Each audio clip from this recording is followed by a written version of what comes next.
ಒಂದೇ ಒಂದು ಸಣ್ಣ ಕತೆ ಹೇಳ್ಬಿಡ್ತೀನಿ. ರಾಜರ ಮನೆಯಲ್ಲಿ ಈ ಹೂವ ತೋಟ ಇತ್ತಲ್ಲ, ಅಲ್ಲಿ ಹೂವ ತೆಗೆಯುವ ಕೆಲಸ ಸರ್.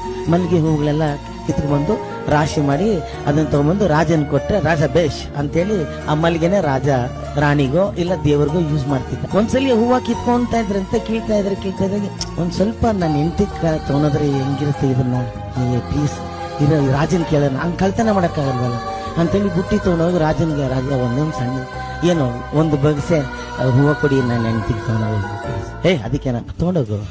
ಆ ಹೂವ ತಗೊಂಡು ಅಲ್ಲಿ ಎರಡು ಕೈಲಿ ಹಿಂಗೆ ಹಿಡ್ಕೊಂಡು ಓಡ್ತಾರೆ ಹೆಂಡತಿ ಕೊಡೋದಕ್ಕೆ.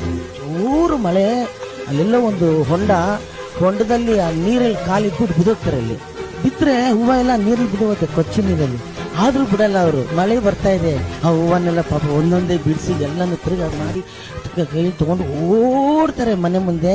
ಮಳೆ ನಿಂತಿದೆ, ಮನೆ ನೋಡ್ತಾರೆ, ಮನೆಯಿಂದ ದೊಡ್ಡ ಕಾಮನದಲ್ಲಿ ಬಂದಿದೆ. ಬಹಳ ಖುಷಿಯಾಗುತ್ತೆ ಅವ್ರಿಗೆ. ನಾನು ಹೆಂಡತಿ ಎಷ್ಟು ಸಂತೋಷ ಪಡೋದಿಲ್ಲ ಈ ಒಂದು ವಾತಾವರಣದಲ್ಲಿ ಅಂತಲೇ. ಈ ಬ್ಯಾಂಬೂಲ್ ಹಾಕಿರೋ ಗೇಟ್ ಅಲ್ವಾ, ಗೇಟ್ ನ ಓಪನ್ ಮಾಡಿ ಒಳಗೆ ಓಡೋಗಿ ನಂಜಿ ನಂಜಿ ನಂಜಿ ಅಂತ ಬಾಗಿಲು ಹೊಡಿತಾರೆ. ಅವಳು ಬರ್ತಾನೆ ಇಲ್ಲ. ಅವಳು ಯಾಕೆ ಇವಳು ಬರ್ತಾ ಇಲ್ಲ ಅಂತೇಳಿ ಹಂಗೆ ನೋಡ್ತಾರೆ. ಮನೆ ಬೀಗ ಹಾಕಿದೆ, ಬೀಗ ತುಕ್ಕಿಡ್ದಿದೆ. ಅವಳು ಸತ್ಯ ಯಾವುದೋ ಕಾಲ ಆಗಿದೆ.